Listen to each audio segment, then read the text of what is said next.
यदन्तश्चातुर्यम् विलसति समाधुर्यमखिलम् गुणालीयम् नित्यम् वरयति मरालीव दयितम् स्मरामि प्रातस्तम् सरुचिकरुणापूरमधुरम् अखण्डानन्दम् श्री गुरुवरमहम् ब्रह्म परमम्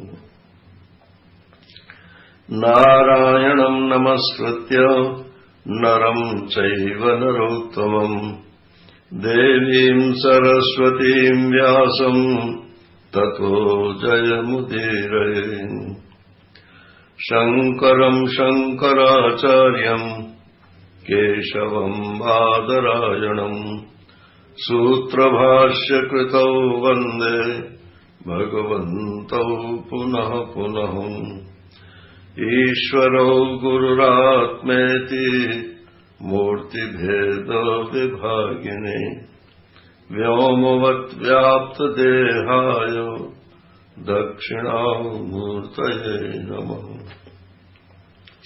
कृष्णाय वासुदेवाय हरये परमात्मने प्रणतक्लेशनाशाय गोविन्दाय नमो नमः गोविन्दाय नमो नमः हरिः ओम् नारायण नारायण नारायण नारायण। वेदांत का लक्ष्य मोक्ष पुरुषार्थ की सिद्धि है, लेकिन जो बंधा हुआ है वो तो कभी मुक्त होता नहीं है। जो पहले से ही मुक्त है और जिसको अज्ञान के कारण ये ज्ञात नहीं है कि मैं मुक्त हूं, असल में ज्ञान के द्वारा वही मुक्त होता है।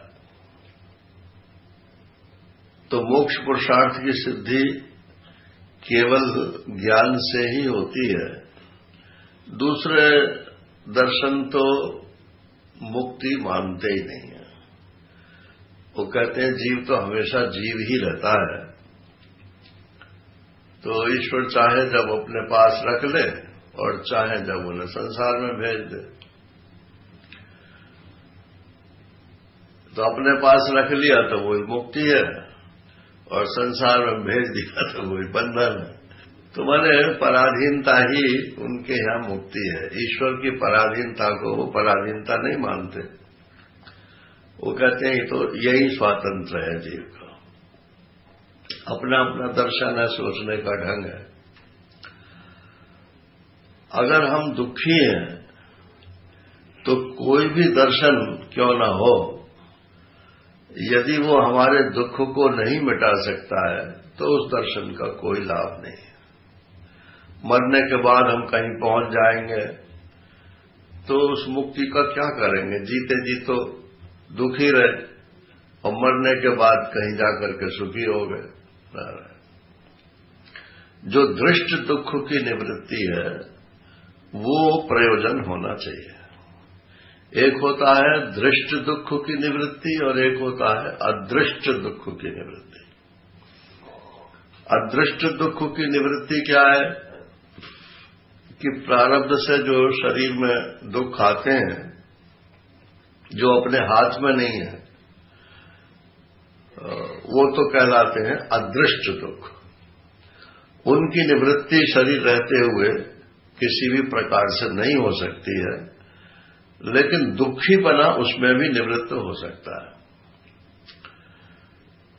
और जो दृष्ट अपनी गलती से, अपने कर्म से, अपने व्यवहार से, अपनी वासना से जो हम कर्म करके और उसके फल में दुखी होते हैं, दुख प्राप्त करते हैं, उसकी निवृत्ति हो सकती है। और सारे दर्शन जो हैं वो इसी बात को लेकर के चलते हैं। तो मोक्ष पुरुषार्थ का अर्थ है कि इस जीवन में भी हम सुखी रहें और मरने के बाद भी यदि कोई कहीं जाना हो तो वहां भी सुखी रहे, अथवा जाने आने का चक्कर ही खत्म हो जाए, न कहीं जाना न कहीं आना। जैसा स्वरूप परमात्मा का है बस परमात्मा में मिल गए। कठोपनिषद में आता है कि जैसे शुद्ध जल में शुद्ध जल मिल जाता है, बस ऐसे ही ये जीव परमात्मा को जान करके परमात्मा में मिल जाता है और जीते जी ही मिल जाता है। तो ऐसा तो नहीं है कि परमात्मा रूपी जल अलग हो और बीच में कहीं कुछ धरती आ रही हो और फिर जीव रूपी जल हो, तो दोनों को कैसे मिलाओगे भाई? तो बोले बीच में धरती को काट के दोनों में जोड़ दो। तो ये जो साधन करने वाले लोग हैं ये कहते हैं कि बीच में धरती को काटो, मन में एक नाली बनाओ और अपने जल को जो है वो भगवान के जल से जोड़ दो, तो उससे हम सुखी हो जाएंगे। चलो उनके हिसाब से अगर ठीक समझ में आता है तो वो भी ठीक है, कम से कम दुखी तो नहीं रहेंगे। दूसरा तरीका ये है कि बीच में धरती है ही नहीं, मूर्खता के कारण दो चीजों को हमने अलग मान लिया है। वो मूर्खता यदि बीच में से हट जाए, मूर्खता अगर कड़ा शब्द लगता हो तो कुछ और शब्द रख लो, अज्ञान बोलते हैं इसे। तो अज्ञान कोई गाली तो है नहीं, वैसे ठीक ठीक ना जानना इसी को अज्ञान कहते हैं। तो ठीक जान लिया तो दोनों में कोई भेद था ही नहीं, है ही नहीं, आगे होगा ही नहीं। ये अद्वैत वेदांत की फिलॉसफी है, उसकी दृष्टि है। दूसरी बात यह है कि जीवन रहते हुए ही मुक्ति हो, ये केवल अद्वैत वेदांत ही मानता है। केवल ये इसकी अपूर्वता है। कहते हैं जो शरीर रहेगा तो दुखी तो होगा ही। एक सज्जन से पूछा, गांव में गए एक में, तो परिचित थे, तो मैंने कहा सब आनंद है ना? बोले आनंद तो कम वक्त के यहां होता है। मैंने कहा क्या मतलब? कि हम तो अभी गृहस्थी आदमी हैं, हमारे यहां तो सब कुछ चलता ही रहता है, कोई हारी है, कोई बीमारी है, कोई हानि है, कोई लाभ है। तो आनंद तो कम वक्त के यहां होता है। मैंने जिसका कोई घर परिवार नहीं है वो आनंद में रहेगा, उसको वो कम वक्त बोल रहे थे। यहां क्या बोलते हैं पता नहीं, अपनी तरफ कम वक्त ही बोलते हैं। वो महाराष्ट्र ने सुनाया था कि यहां किसी ने कहा कि स्वामी जी आप हमसे रुपया चाहे जितना ले लो, लेकिन हमसे वक्त मत मांगो। वक्त माने उर्दू में समय, टाइम। हमारे पास समय नहीं है, वक्त नहीं है। तो महाराष्ट्र कहते हैं कि हमने कहा हाँ आप तो कम वक्त है ना। अब कम वक्त का ही जो है बिगड़ के कम वक्त हो गया, ये गाली है कम वक्त। तो जीते जी इसी को जीवन मुक्ति बोलते हैं। तो जीवन मुक्ति का सिद्धांत केवल अद्वैत वेदांत में है और किसी में नहीं। ये इसकी अपूर्वता है। अगर आप कहो कि हम दूसरे किसी उपाय से जो है जीवन मुक्त हो जाएंगे तो नहीं हो सकता। जब तक इस शरीर की सत्यता बनी हुई है तब तक जीते जी मुक्त हो जाए ये संभव ऐसे है भी नहीं। ऐसा नहीं है कि शरीर कहीं खत्म हो जाता हो ज्ञानी का। शरीर तो दिखता रहता है, मगर दिखने से क्या होता है? टीवी पे, सिनेमा के पर्दे पर सब कुछ दिखता है, लेकिन वहां होता है क्या? क्या पहाड़ होते हैं वहां? क्या समुद्र होता है? क्या सपने में सब कुछ दिखता है, लेकिन कुछ होता है क्या? तो दृष्टि का ही फेर है। तो ये जीवन मुक्ति कहने में तो बहुत आसान है कि हम तो आत्मा हैं, ब्रह्म हो गए, तो अब तो हम मुक्त ही हैं। तो बोले हो तो सही, आत्म रूप से तो मुक्त हो, लेकिन ये जीवन क्यों लगा दिया इसमें? जीवन माने सांस रहते हुए, शरीर रहते हुए, जिंदा रहते हुए ही मुक्तता का अनुभव करना, इसी को तो जीवन मुक्ति कहेंगे। और एक शब्द और है, सुना होगा आपने, विदेह मुक्ति। विदेह मुक्ति माने जब देह न रहे तब मुक्ति। तो दूसरे दर्शन कहते हैं कि हम तो विदेह मुक्ति मानते हैं, जब तक देह है तब तक तो मुक्ति हो नहीं सकती किसी की, और जब देह छूट जाएगी तो भगवान के लोक में पहुंच जाएंगे, बस यही विदेह मुक्ति। और जनक जी को क्या बोलते हैं? विदेह। तो वो तो जीते जी ही विदेह थे, देह नहीं थी उनकी, अर्थात देह का भान, देह का अभिनिवेश उसमें नहीं था। ये सारा चक्कर अभिनिवेश का है। बस यही मैं हूं, यही मेरा है, इससे टस से मस न होनी बुद्धि, इसी को अभिनिवेश बोलते हैं। अभि माने विशेष रूप से, और नी माने पूरे रूप से, और वेश माने घुस जाना। इस शरीर में विशेष रूप से घुस जाना और पूरे रूप से घुस जाना, इसको ही अभिनिवेश बोलते हैं। इसी के कारण मृत्यु का भय होता है। ये मर जाएगा तो मैं भी मर जाऊंगा, और अपना ही नहीं, दूसरों के जो अपने संबंधी हैं उनके शरीर नहीं रहेंगे तो मैं नहीं रहूंगा। तो दूसरों के शरीर मरने पर अपना मरना मानना, और अपना शरीर मरने पर अपना मरना मानना, माने शरीर तक ही उनका सारा ज्ञान विज्ञान सीमित है। तो जीवन मुक्ति, पहली बात तो यह है कि जीव की नहीं होती है, ब्रह्म की ही मुक्ति होती है, आत्मा की ही मुक्ति होती है, वो पहले से ही मुक्त है। दूसरी बात यह है कि ये जीवित रहना सब है, ये ब्रह्म का धर्म नहीं है, ये तो जीव का धर्म है। तो इसमें जो ये मैं जीव बना हुआ है, इस शरीर को मैं मेरा मानने वाला, इस स्थूल शरीर और सूक्ष्म शरीर को अपना स्वरूप मानने वाला, इसकी भी मुक्ति होनी चाहिए। तो ये केवल ज्ञान से नहीं होती, क्योंकि ज्ञान से तो आत्मा ही मुक्त होता है। इसलिए जीवन मुक्ति के 3 अंग बताए गए हैं: तत्वज्ञान, वासना क्षय और मनोनाश।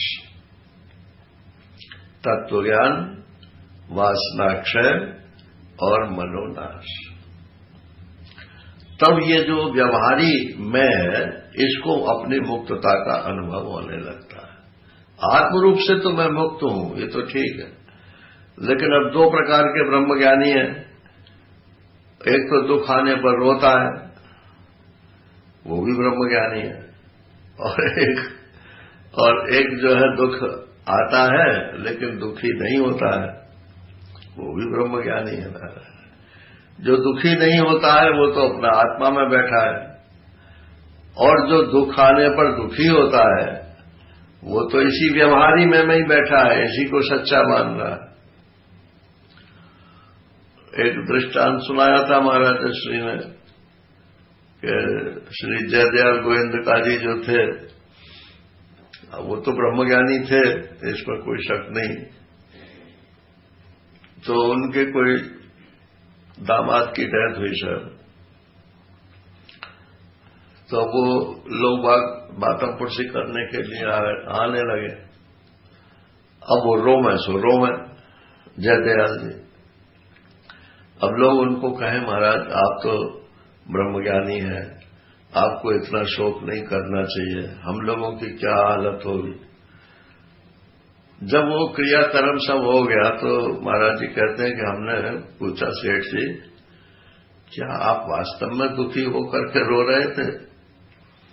बोले देखो पंडित जी, उस समय तो पंडित जी थे, तो बोले देखो पंडित जी, अगर मैं नहीं रोता तो बाकी लोग रोते, फिर मैं उनको समझाता कि रोना नहीं चाहिए। अब अकेला मैं रो लिया तो बाकी सब तो ज्ञानी हो गए और सब मुझको समझाने लगे। तो मेरे एक जने के रोने से सबका रोना जो है बच गया, मैं तो इसलिए रोया। अब ये तत्वज्ञानियों के भीतर की बात नारायण ये समझनी जरा मुश्किल है। तो तत्वज्ञान, वासना क्षय और मनोनाश, जब ये, क्योंकि वासना और मनोनाश जो है ये तो व्यवहारी मय का होता है और तत्व ज्ञान से व्यवहारी मय बाधित हो जाता है और असली मय जो आत्मा है उसमें उसका ज्ञान हो जाता है, विज्ञान हो जाता है। तो कल तक तो हमने तत्व ज्ञान की बात कही थी, आज जीवन मुक्ति की चर्चा कर रहे हैं। इसलिए इस व्यवहारी मय के लिए ये वासना क्षय और मनोनाश ये जीवन में आवे, तब जाकर जीवन मुक्ति होती है। कठोपनिषद की श्रुति है विमुक्तश्च विमुच्यते, जो पहले से ही विमुक्त है वही फिर विमुक्त होता है। अर्थात जिसकी जीवन मुक्ति होती है वही मरने के बाद विदेह मुक्त होता है। ऐसा नहीं है कि जीवन में तो हम रोने वाले ब्रह्मज्ञानी रहे और मरने के बाद हम जो है परमात्मा के स्वरूप में मिल जाए। लोग ऐसा कहते हैं, पंचदशी में ये बात उठाई है कि आखिर आप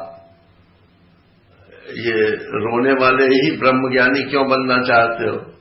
इसका मतलब कहीं ना कहीं आपकी बुद्धि में पकड़ है जिसको आप छोड़ नहीं पा रहे हो। तो रोना छोड़ दो और जो उसमें बाधक है उसको छोड़ दो।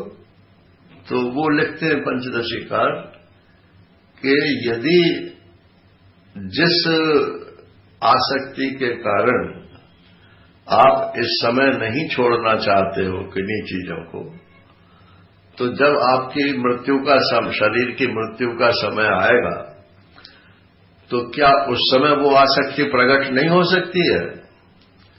और अगर वो आसक्ति उस समय प्रकट हो गई तो अगला जीवन तो आपकी अंतिम मति के अनुसार ही होगा। इसलिए जीवन रहते हुए ही ये वासना क्षय मनोनाश करके जीवन मुक्ति का विलक्षण सुख प्राप्त करना चाहिए। ये वेदांत का दृष्ट फल है। माने मरने के बाद की नहीं, इसी जीवन में इसका फल सुख। सुखी रहो और सुखी रखो, ये महाराज जी का वाक्य है। सुखी रहो और सुखी रखो। किसी को कड़वा मत बोलो, किसी को कुछ दे करके कोई सुखी होता हो तो उसको दो। ज्ञान देकर सुखी होता है, ज्ञान दो। कपड़ा देकर सुखी होता है, कपड़ा दो। भोजन देकर सुखी होता है कोई दूसरा। सुखी रखो वह और खुद भी सुखी रहो। ज्ञाते वस्तु, ये आपके पर्चे में नहीं है, ये पर्चे में तो जीवन मुक्ति के श्लोक दिए हुए हैं, लेकिन उससे पहले ये वासना क्षय मनोनाश के जो श्लोक हैं ये मैं बोल रहा हूं।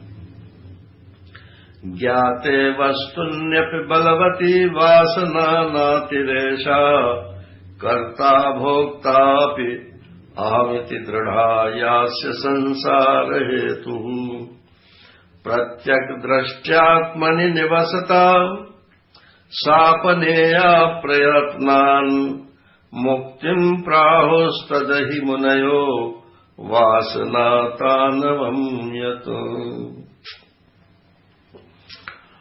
कहते हैं मुनि लोगों का ऐसा कहना है। मुनि माने जो मनन करते हैं शास्त्रों का,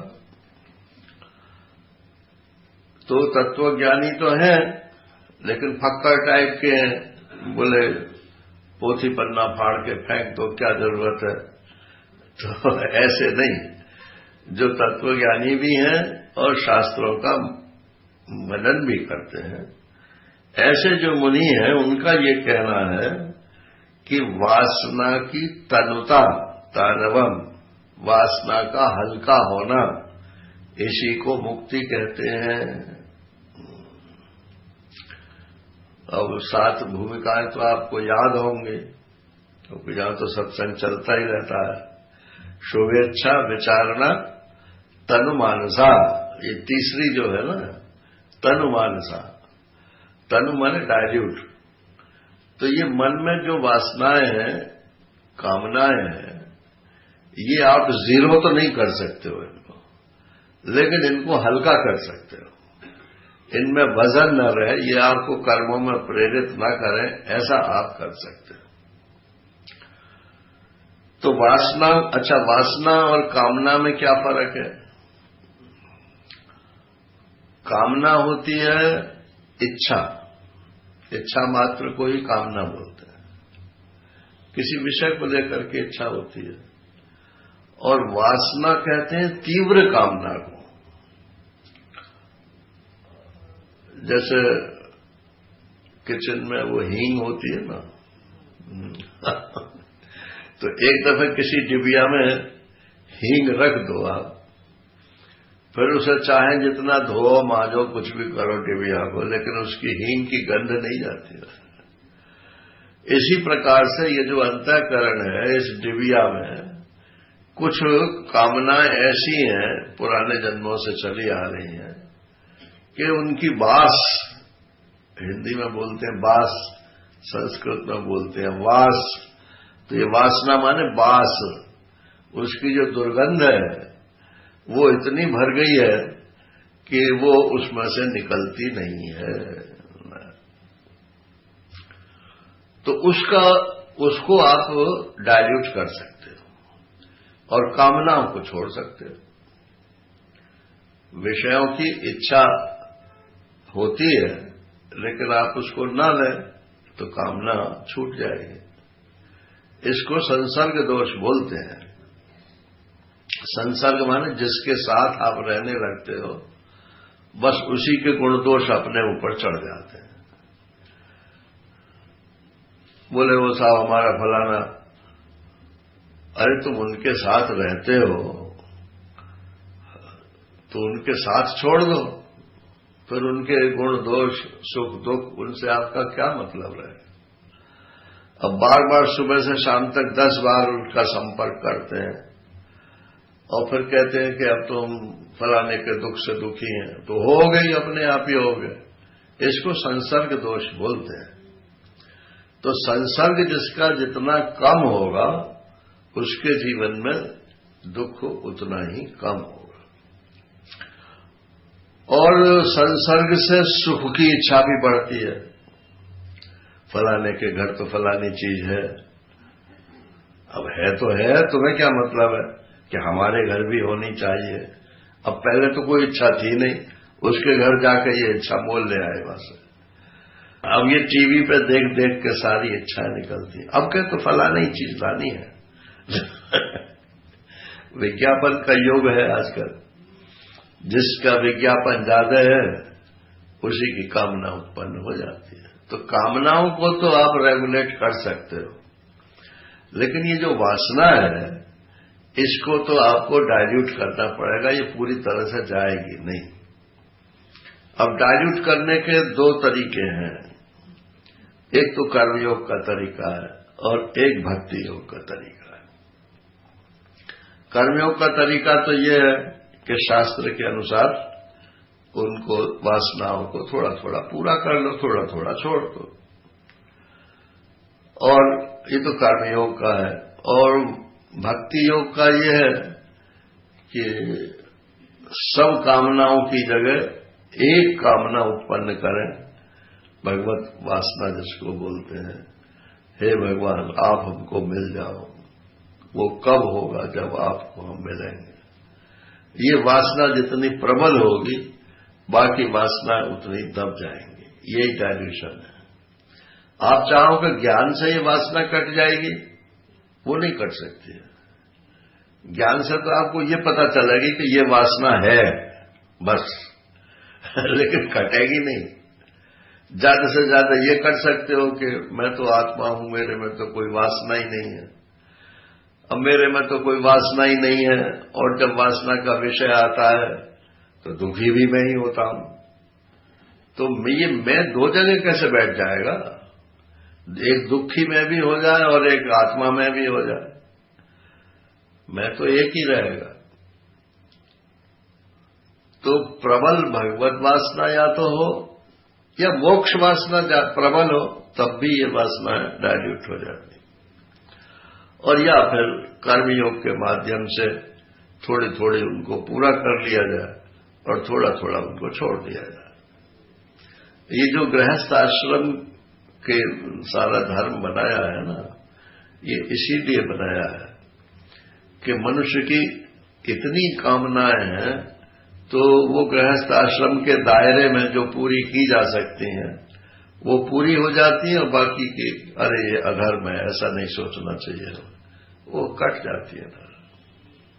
ये कर्मयोग का रास्ता है।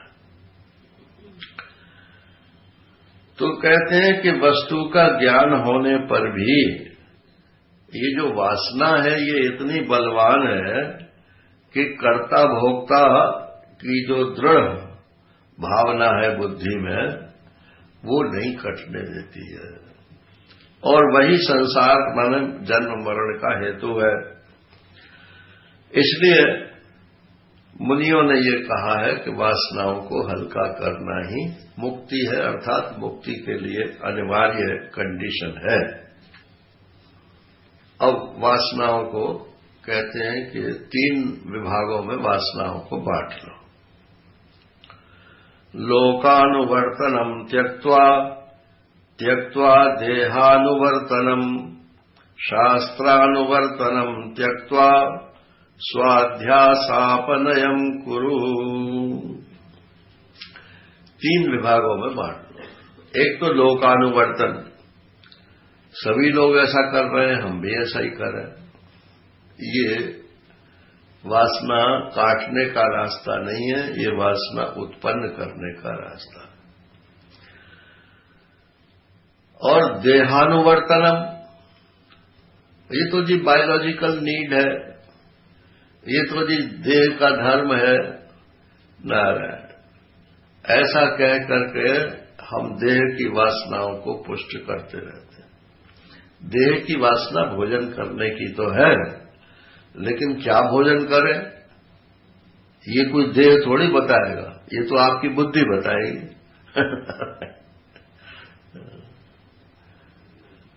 आजकल महात्मा गांधी से लोगों ने जबरदस्ती लिखवा लिया कि ये अंडा खाना जो है ये भी वेजिटेरियन है, और उसका नाम भी रख दिया वो क्या है, वो एगिटेरियन ऐसा कुछ शब्द बना दिया, वेजिटेरियन और एक एगिटेरियन।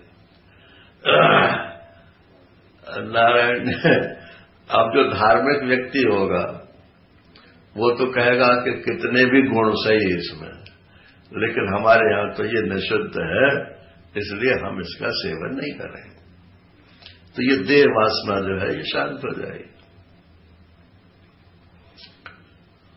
एक माता बोली एक जगह, स्वामी जी वो भोजन, मैंने हाँ भोजन करेंगे, तो प्याज तो आप खाएंगे ही। मैंने कहा तुम्हारे यहां कोई संत आते नहीं क्या? कि नहीं आते हैं, फलाना आता है, वो आया वो आया वो आया। मैंने सब प्याज खाते थे क्या? कि नहीं, हमसे तो कह कह करके लोग प्याज बनवाते हैं कि माता जी आज प्याज का बनाए। तो मैंने कहा भैया वो उनकी वो जान है, हम तो खाते नहीं हैं। पहले खाते थे हम, लेकिन जब से ये बुद्धि हुई कि ये नहीं खानी चाहिए, नारायण, तब से फिर नहीं खाए। अब अगर किसी टोमेटो केचप आता है ना ये बाजार में, अब वो प्याज को तो नॉन वेज मानते ही नहीं है लोग, तो उसका सूंघ लिया, सूंघ करके अगर ये मालूम पड़ गया कि इसमें प्याज की गंध आ रही है तो नहीं खाएंगे। मैं अपनी बड़ाई या छोटाई की बात नहीं कर रहा, एक बात कह रहा हूं। तो ये देह जो है वो नहीं बोलती है कि हमें क्या खाना है क्या नहीं खाना है, ये भी नहीं बोलती है कि हमें क्या पहनना है क्या नहीं पहनना है। ये तो यही चेतन व्यक्ति जो देह को मैं मेरा मानता है, यही बोलता है। तो ये देह वासना भी जो है इसमें भी संशोधन करना पड़ेगा और लोक वासना भी छोड़नी पड़ेगी। दूसरे लोग ऐसा करते हैं तो हम भी ऐसा ही करें। और शास्त्रानुवर्तनम तीसरी कैटेगरी है कि बहुत सारी किताबें पढ़ लें। तो पोथी पढ़ जगमुआ और पंडित भया न कोय और 2.5 अक्षर प्रेम का पढ़े सो पंडित होए, कबीरदास जी का दुआ है। तो किताबों में कोई ज्ञान, किताबों से ज्ञान नहीं होता है। किताबों में ज्ञान तो है, विचारकों ने अपने अपने विचार लिखे हैं, या वेद ही समझ लो, परमात्मा की वाणी है, सत्य वक्ता है परमेश्वर, वो सब ठीक है। लेकिन समझोगे तो आप अपनी बुद्धि से ना। तो किसी गुरु के माध्यम से यदि आप शास्त्र को पढ़ते हो तब तो वो आपके ज्ञान का हेतु होगा। और सिर्फ ये भी पढ़ना, ये भी पढ़ना, ये भी पढ़ना, तो उसका क्या फल होगा कि आप अपने को बहुत बड़ा ज्ञानी मानने लगोगे और प्रवचन करना प्रारंभ कर दोगे। क्योंकि जो आदमी खाता है वही उसी की टकार आती है। तो जब फटाफट आप प्रमाण दोगे, फलाने शास्त्र में ये लिखा है, उसमें शास्त्र में ये लिखा है, अरे तो लिखा होने से क्या फर्क पड़ता है। एक महात्मा कहते थे कि लिखा है, चलो हम जो कह रहे हैं ये भी लिख लो एक किताब। तो ये शंकराचार्य जी ने मुंडक उपनिषद के भाष्य में लिखा है कि अगर वो पंडित भी हो पढ़ने वाला, जो वेदांत में जाना चाहता हो, तब भी अपने आप उपनिषदों का स्वाध्याय न करें, वो भी गुरु मुख से ही करना चाहिए। क्योंकि एक दफा यदि आपने गलत बात दिमाग में घुस गई तो उसको फिर निकालना बड़ा मुश्किल हो जाता है। तो बहुत पढ़ने का भी ये भी एक वासना है। ये 3 प्रकार के अध्यास है जिसकी वजह से ये वासनाएं पनपती रहती हैं। यथा यथा प्रत्यक अवस्थितम मनः तथा तथा मुंचति बाह्य वासना निःशेष मोक्षे सति वासनानाम आत्मानुभूति प्रतिबंध शून्यम। जैसे जैसे ये मन जो है वो भीतर की ओर होता जाता है, अंतर्मुख होता जाता है, बस वैसे ही बाहर की जो वासना है वो ढीली पड़ती चली जाती हैं। और अंत में जब वो वासना क्षय हो जाता है, क्षय का मतलब है नष्ट नहीं है, क्षय माने महामारी फैल गई उनमें, एक के बाद अब फटाफट मरती रहेगी, अब जिंदा रहने वाली नहीं है, क्षीण होने। जैसे क्षय रोग होता है ना टीबी, तो क्षय रोग में क्या होता है कि जो शरीर की प्रतिरोधक क्षमता है वो धीरे धीरे समाप्त होती जाती है, क्षीण हो जाती है। तो वासनाओं में जो वेग है वो सब शांत होता जाता है और अंत में जाके आत्मानुभूति प्रतिबंध रहित हो जाती है। ये वासना क्षय के बारे में संक्षेप से बताया। अब है मनोनाश, मन का नाश। तो नाश शब्द से ऐसा लगता है कि मन ही नहीं रहेगा। तो मनोनाश का मतलब मन का रहना नहीं है।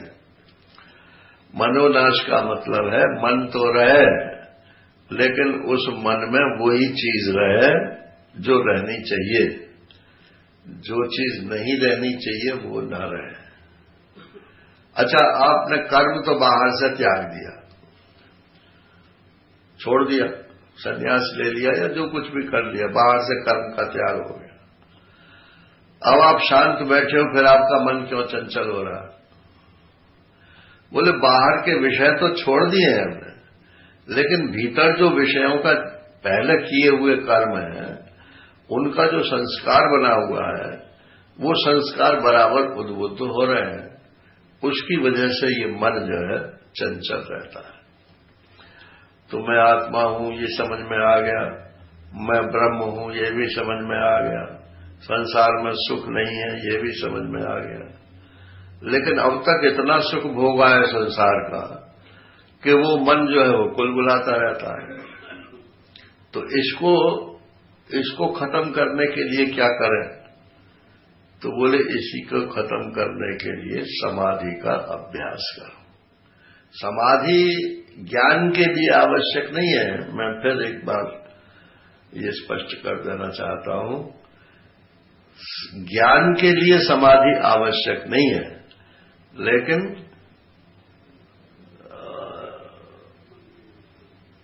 ये जो इसमें प्रतिबंध बन रहा है ना, मन रुकावट बनी हुई है जीवन मुक्ति में, इस रुकावट को दूर करने के लिए ये मन का आपको स्वरूप नाश नहीं अरूप नाश करना पड़ेगा।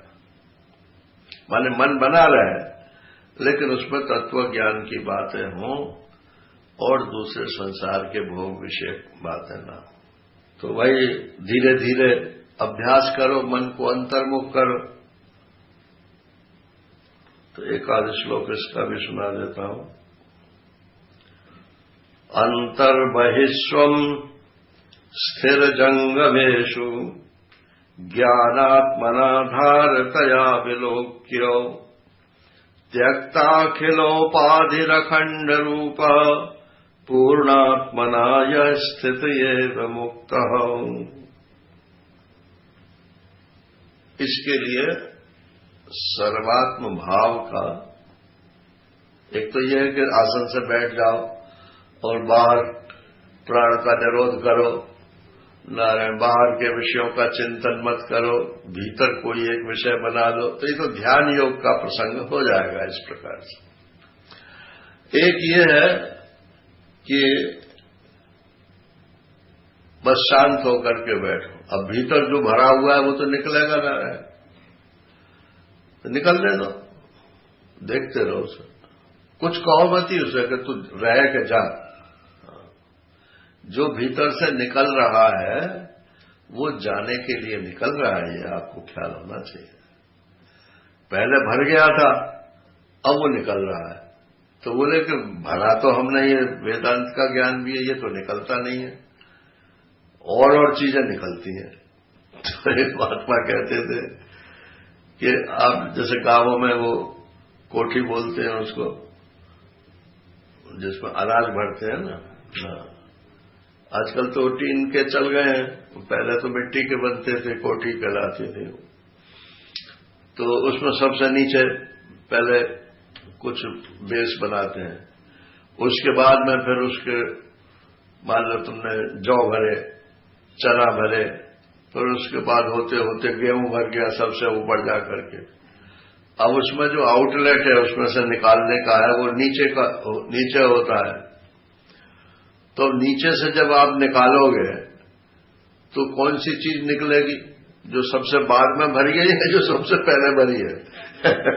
तो जो सबसे उसमें पहले भरी गई है वही चीज निकलेगी। तो इसलिए घबराना नहीं चाहिए, जो भरा है वही तो निकलेगा जा रहा है। तो शांत होकर के देखते रहो, लेट इट गो, जा भाई जा जा। कितनी देर देखा है? बोले बस देखते रहो। इसको साक्षी भाव बोलते हैं। तो ये तो हो गया नारायण थोड़ी देर बैठने का हिसाब, साक्षी भाव से बैठते रहो। और व्यवहार में क्या करें? बोले व्यवहार में सर्वात्म भाव रखो। सब ब्रह्म ही है, सब आत्मा ही है, सब परमात्मा ही है। जब सब परमात्मा है तो मन के कहीं टिकने का कोई स्थान ही नहीं है। जैसे उड़ जहाज को पंछी पुल जहाज पे आवे, तुलसीदास जी ने लिखा कि समुद्र में कोई पक्षी जो है जहाज के ऊपर बैठ गया, मस्तूल के ऊपर।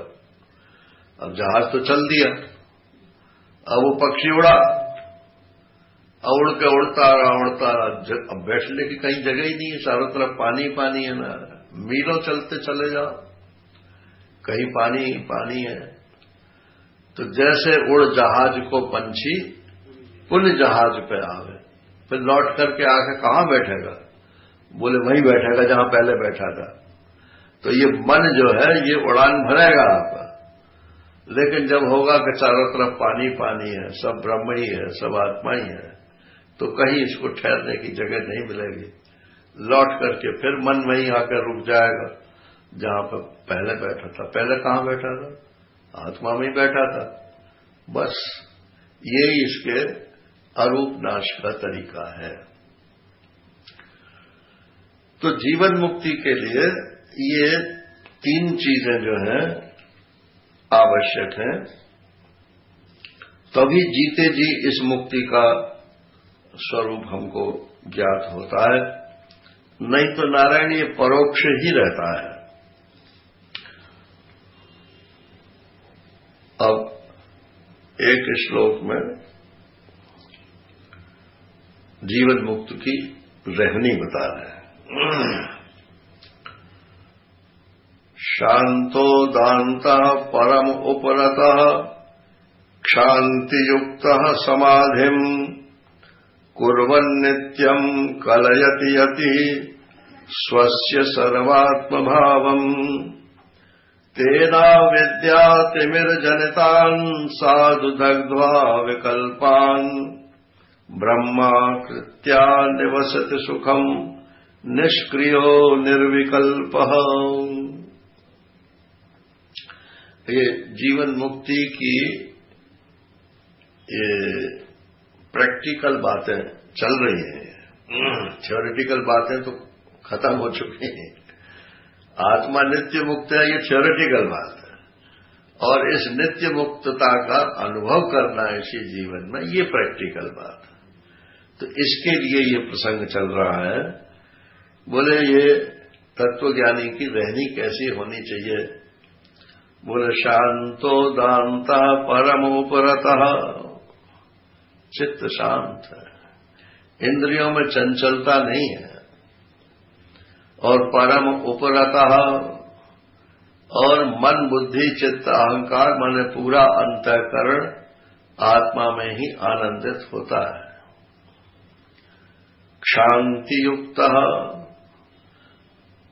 और संसार में कोई उसका अपराध कर दे तो सबको क्षमा कर देता है। क्यों? उड़िया बाबा जी महाराज से पूछा किसी ने, नहीं बाबा नहीं पूछा, बोले तुम ब्रह्म हो ना? बोले हाँ जी ब्रह्म है। तो ब्रह्म सर्वाधिष्ठान होता है ना? बोले हाँ सर्वाधिष्ठान होता है। तो जब तुम सर्वाधिष्ठान हो तो सब तुम्हारी छाती पे ही मूंग दलेंगे। ये मुहावरा है ना, मूंग दलना। मूंग की दाल बनाते हैं तो घर घर में पहले चकले चलते थे, तो वो रहेगा कहां? जो नास्तिक है वो भी परमात्मा के ऊपर ही बैठा, अंदर बैठा है। जो आस्तिक है वो भी है, जो विधर्मी है वो भी है, जो दूसरे संप्रदाय का है वो भी है। जितने भेद वाले लोग हैं वो सब के सब ब्रह्म में ही तो बैठे हैं, और तुम ब्रह्म हो तो तुम्हें सबको सहन करना पड़ेगा। बोले सब तुम्हारी छाती पे ही मूंग गलेंगे, इसलिए क्षमा क्षमा क्षमा क्षमा, किसी से नाराज होने की जरूरत ही नहीं। हाँ बाबा यूं ही ऐसे ही ठीक है। अपनी क्यों मारी चलाते हो? नहीं नहीं हमारा पक्ष सही है। पक्षी नहीं बनना चाहिए। शांति युक्त समाधिम कुर्वन्, और मन को समाधान की स्थिति में रखो। अब कुछ जब करना नहीं है, भोगना नहीं है, नारायण, तो चंचल होने की जरूरत क्या है? ये समाधि, एक तो ये अभ्यास करने से समाधि लगती है, तो वो तो टूटती है ना, और वो तुम्हारी शक्ति जितनी है उसी शक्ति के हिसाब से उसका फल होता है। और बोले कि अब जब कुछ करना नहीं है, कुछ पाना नहीं है, कुछ भोगना नहीं है, कुछ जानना नहीं है, नारायण, तो मन अपने आप समाधि अवस्था में चला जाएगा। समाधि माने आत्मा रूप हो जाएगा। ये स्वस्य सर्वात्म भावम, और व्यवहार आंख खोल करके किसी के साथ भी कुछ व्यवहार करता है तो सब आत्मा ही है, ऐसा उसका भाव रहता है।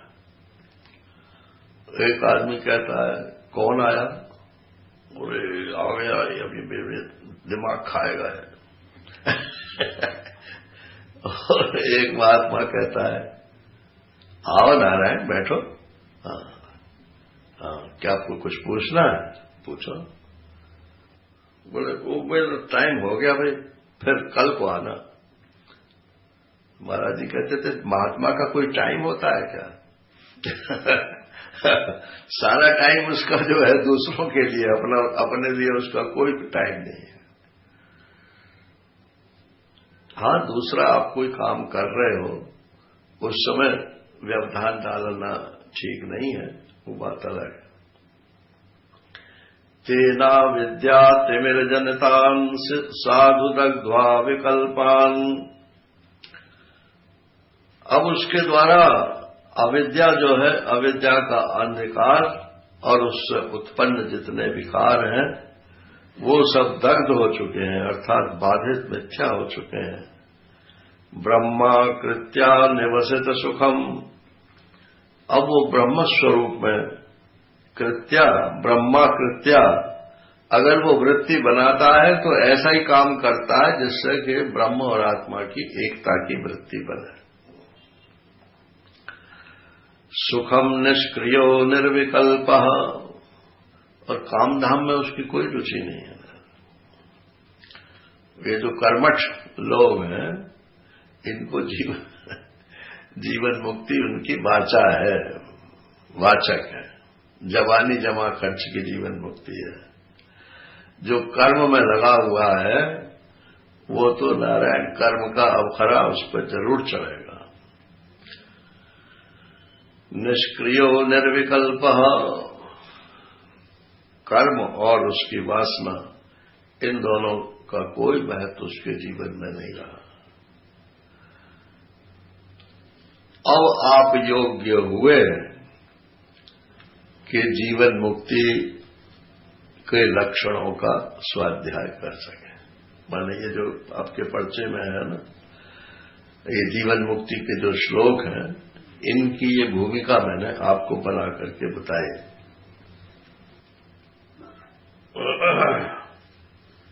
अब देखो गीता में 3 जीवन मुक्त हैं। एक तो दूसरे अध्याय में है, उसका क्या नाम है? स्थित प्रज्ञ है। एक 12वें अध्याय में है, उसका क्या नाम है? भक्त। और एक 14वें अध्याय में है, उसका क्या नाम है? गुणातीत। तो गुणा से अतीत तो आत्मा है नारायण, और भक्ति जो है वो मानसिक व्यवहार है, और स्थित प्रज्ञ जो है वो कर्म भी करता है और प्रज्ञा भी उसकी आत्मा में बैठी हुई है। ये फर्क है। गुणातीत जो है कर्म नहीं करता है, सिर्फ प्रज्ञा उसकी ब्रह्म में बैठी है। भक्त जो है उसका भाव, भक्ति जो है अंतःकरण, वो परमात्मा में डूबा हुआ है नारायण, और वो भी मुक्त है। और जो स्थित प्रज्ञ है उसकी प्रज्ञा परमात्मा में बैठी हुई है, लेकिन जीवन में उसके में व्यवहार है। और व्यवहार भी कैसा है कि राग द्वेष युक्तस्तु विषयानिन्द्रियैश्चरन् आत्मवश्यैर्विधेयात्मा प्रसादमधिगच्छति प्रसादे सर्वदुःखानां हानिरस्योपजायते प्रसन्नचेतसो यासु बुद्धि पर्यवतिष्ठते। राग और द्वेष छोड़ करके वो कर्म करता है। ना काहू से दोस्ती, ना काहू से वैर, अपने रास्ते चल रहे हैं नारायण, कोई अच्छा कहे तो, बुरा कहे तो अब ये प्रज्ञा तो तीनों की है। भक्त में भी प्रज्ञा है, मैं भगवान का हूं। गुणातीत की प्रज्ञा है कि मैं ब्रह्म ही हूं, और स्थित प्रज्ञ की प्रज्ञा है कि मैं शुद्ध आत्म तत्व हूं। वहां ब्रह्म शब्द का प्रयोग दूसरे अध्याय में है नहीं, आत्मा ही शब्द का प्रयोग है। तो वो स्थित प्रज्ञा है, लेकिन प्रज्ञा तो तीनों की है। तो अब कहते हैं प्रज्ञा कहते किसको है? तो ये पहला श्लोक है,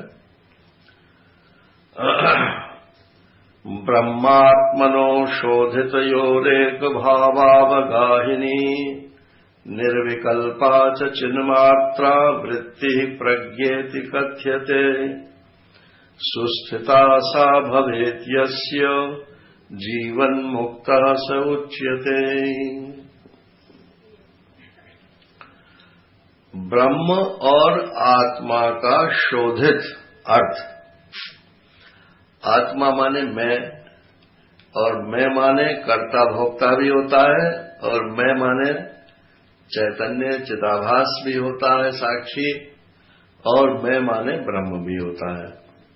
तो ये शोधन कर लो, शुद्धि कर लो कि मैं माने असल में ब्रह्म है या साक्षी है। ऐसे ही ब्रह्म शब्द का क्या अर्थ है? बोले जगत के कारण जो है उसको ब्रह्म बोलते हैं, तो उसमें माया उपाधि है, और जो उसको ईश्वर बोलते हैं उपाधि वाले को। तो ब्रह्म शब्द का अर्थ माया भी है, मम यो निर्महत ब्रह्मो तस्मिन् गर्भम दधाम्यहम, ये भी गीता ही का वाक्य है ना। तो ब्रह्म माने माया भी है, और ब्रह्म माने ईश्वर भी है, और ब्रह्म माने माया रहित विशुद्ध सच्चिदानंद अद्वितीय तत्व।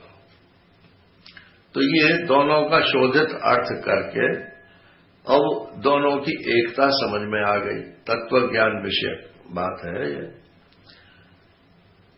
निर्विकल्पा च चिन्मात्रा वृत्ति। अब जो सिर्फ इधर भी चेतन रह गया, यानी आत्मा का भी शुद्ध चैतन्य रह गया, और ईश्वर में भी जो शुद्ध चैतन्य रह गया, वो दोनों एक ही है। ऐसी जिसकी प्रज्ञा निर्विकल्प हो गई है, बुद्धि जिसकी ऐसी निर्विकल्प माने डामाडोल नहीं, विकल्प रहित, अब उसमें चलन नहीं है, स्थिर है, ऐसी जो निर्विकल्प वृत्ति है उसको ही प्रज्ञा बोलते हैं। अब गुणातीत में भी वही प्रज्ञा है, वो निर्विकल्प अपने को ब्रह्म समझता है। भक्त की भी वही प्रज्ञा है, सिर्फ वो बोली उसकी जो है वो द्वैत की है, स्थिति वही है। बोले हम और तुम तो एक ही हैं, और बोले मैं आपका आप मेरे, नारायण। तो ये बात तो यही कहनी है कि दोनों हम एक ही हैं, अंतर करने की जरूरत नहीं है। तो बोली का फर्क है ये। तो भक्त में और गुणातीत में तत्वतः कोई भेद नहीं है। और जो स्थित प्रज्ञ है उसका भी यही अनुभव है। तो सबके पास प्रज्ञा है नारायण ऐसी निर्विकल्पा। अब सुस्थिता सा भवेत् यस्य, ऐसी प्रज्ञा जिसकी सुस्थित हो गई है। ये सुस्थिता माने है सुस्थिरा, सुस्थिरा नहीं है, सुस्थिता। हाँ, तस्य प्रज्ञा प्रतिष्ठिता। तो स्थित हो गई है जिसकी प्रज्ञा, अर्थात ब्रह्म स्वरूप में स्थित हो गई है, वो वहां से हिलती डुलती नहीं है। ब्रह्म क्या है? यो ब्रह्मवेद ब्रह्मैव भवति। जो ब्रह्म को जानता है वो ब्रह्म ही हो जाता है। हो जाता है नहीं है, ब्रह्म ही था, ब्रह्म ही है, ब्रह्म ही रहेगा। जीवन मुक्त स उच्यते। अब ये इसकी संज्ञा जो है वो जीवन मुक्त है, इसका नाम बदल दो, अब ब्रह्म मत बोलो क्योंकि ब्रह्म व्यवहार्य नहीं है, और इसको आत्मा भी मत बोलो क्योंकि साक्षी मात्र नहीं है। गॉड इन एक्शन ये तो अवतार है, और ब्रह्म इन एक्शन ये जीवन मुक्त है। व्यवहार करता। महाराज जी उड़िया बाबा जी महाराज के लिए कहते थे कि चलते फिरते ब्रह्म है। हरि ओम पूर्णमद पूर्णमिदम् पूर्णात् पूर्णमुदच्यते पूर्णस्य पूर्णमादाय पूर्णमेवावशिष्यते। ओम शांति शांति शांति। हरि ओम। श्री गुरुभ्यो नमः।